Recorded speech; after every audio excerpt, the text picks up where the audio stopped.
sudah bergabung bersama kami ada penasehat hukum Richard Eliezer, Frederick Pinakunari. Selamat malam Pak Frederick.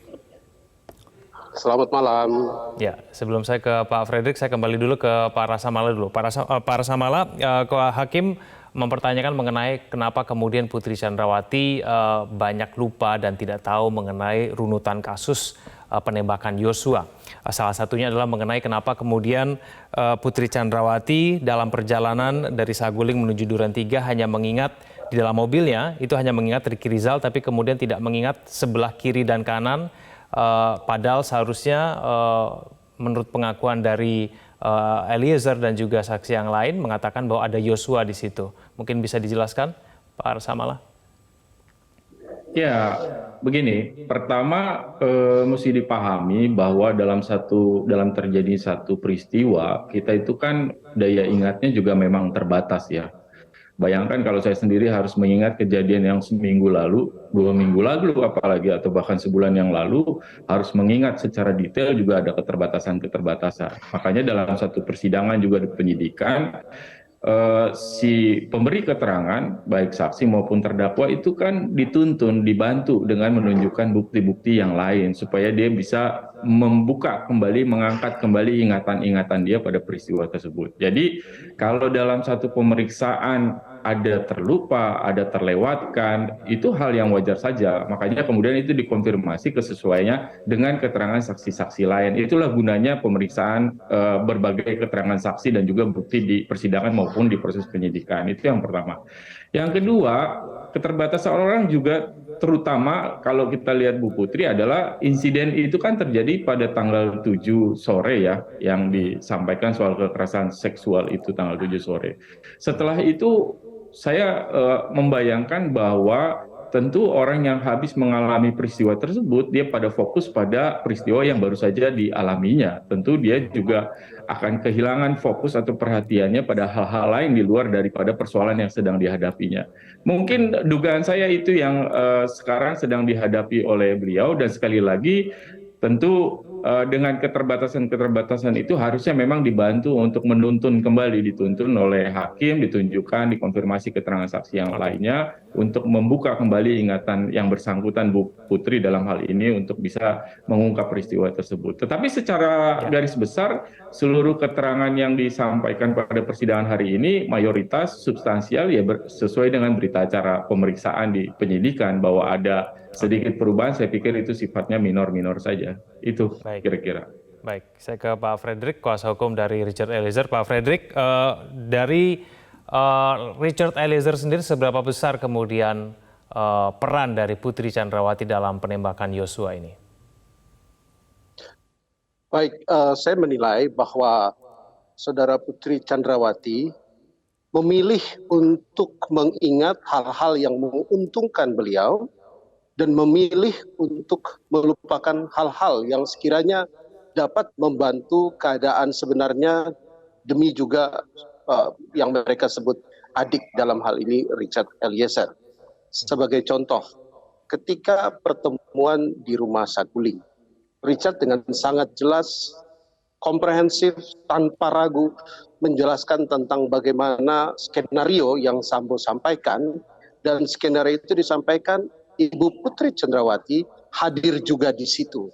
Bahkan dia melihat bahwa Ibu Putri dan Pak Sambo juga sempat berbisik-bisik, berbicara tentang sarung tangan, berbicara tentang CCTV. Kemudian peristiwa tanggal 10, di mana pemberian maksud untuk memberikan uang 1.500.000.000 dan 500 juta itu juga disangkal oleh Saudara Putri Chandrawati. Sementara dari klien kami sangat jelas mengatakan bahwa hal itu terjadi itu pun oleh Kuat Maruf dan Ricky Rizal juga mengkonfirmasi seingat kami dalam persidangan bahwa memang ada, dan Saudara Richard sangat jelas, terima kasih ya Dek, 2 kali terima kasih ya Dek, karena yang sudah terjadi kemarin itu di tanggal 8. Jadi biarlah majelis hakim yang menilai, tetapi kalau kita melihat di KUHP itu ya pasal 185 paragraf 6 butir F itu kan hakim dalam menilai keterangan saksi juga menilai tentang kesusilaan dan hal-hal lain terkait karakter dari saksi. Apakah keterangan itu pantas untuk dikonsider Pak sebagai Fredrik, tapi Richard keterangan Eliezer yang punya baik bukti tidak untuk untuk mendukung dikonsider mengenai atau pernyataan tidak. ini? Jadi kami tidak ada kekhawatiran karena kami semakin melihat bahwa kualitas kesaksian baik dari Pak Ferdi Sambo maupun dari Bu Putri Chandrawati jauh dari apa yang menurut kami benar. Terima kasih. Oke, Pak Fredrik, tapi ada bukti yang menguatkan mengenai pernyataan Eliezer ini tidak? Baik, tadi dari tim penasihat hukum Richard Eliezer menyampaikan contoh peristiwa tentang penyerahan uang itu yang akhirnya tidak jadi diserahkan. Itu ada foto tetapi tidak terlihat semua. Ya, dalam foto itu tadi diperlihatkan di depan sidang oleh penasihat hukum dari Richard Eliezer memperlihatkan jam tangan dan gelang juga tas yang identik dengan apa yang dipakai pada hari ini oleh saudara Putri Chandrawati ya. Gelang itu tadi identik sekali. Dan demikian juga ada bagian kaki yang terlihat. Dan karena itu majelis hakim meminta kami untuk besok menyerahkan itu kepada JPU ya, ke LPSK dan LPSK ke JPU. Artinya apa yang klien kami Richard sampaikan itu makin hari makin kita dapatkan bukti-bukti pendukungnya. Demikian. Baik, Kang Asep sebagai mantan hakim berarti Anda melihat mana yang lebih meyakinkan? Gampang kok dari hakim mah. 185 ayat 6 itu kalimatnya ya, dengan sungguh-sungguh. Kan di penjelasannya dikatakan bebas, jujur, dan objektif. Ada 5 kata hakim menggunakan itu. Udahlah katakan sekarang versinya kliennya Pak Frederick dan versinya kliennya Pak Rasamala. Ya, satu yang paling gampang menembak FS. Terus kemudian tidak menembak. Nah, maka tadi sebelum satu break saya katakan tuh ke berdua mereka ya, sudah 5 ini jajarin aja nanti walaupun saya tidak setuju tuh digabungin gitu kan bertentangan dengan undang-undang atau konvensi. Jajarin, nah ada besok keterangan ahli yang netral ya. Nah, kalau soal nembak itu kan, nah Eliezer ngakui 3 atau 4. Itu kan forensik akan mengatakan, balistik akan mengatakan itu ilmu ahli yang tidak terbantahkan, tidak bisa ngarang. Kalau ahli hukum bisa ngarang, banyak teori, pendapat sesuai dengan pendapatan, tahu saya.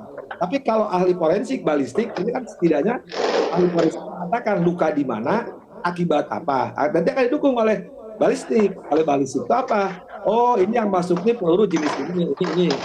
Istilah apapun, mereka lebih tahu. Nah, di situ masuk akan yakin. Hakim akan yakin karena apa? Tadi minimum 2 alat bukti. Ya, jadi karena di hakim secara sungguh-sungguh bebas, jujur, objektif. Yang objektifnya di mana? Ya tadilah keterangan ahli. Oke. Baik, kita akan tunggu nanti bagaimana keterangan ahli supaya kemudian bisa mengungkap mengenai kasus ini. Terima kasih Kang Asep, terima kasih Pak Fredrik, terima kasih Pak Rasamala telah bergabung sama kami di Prime Time News. Selamat malam.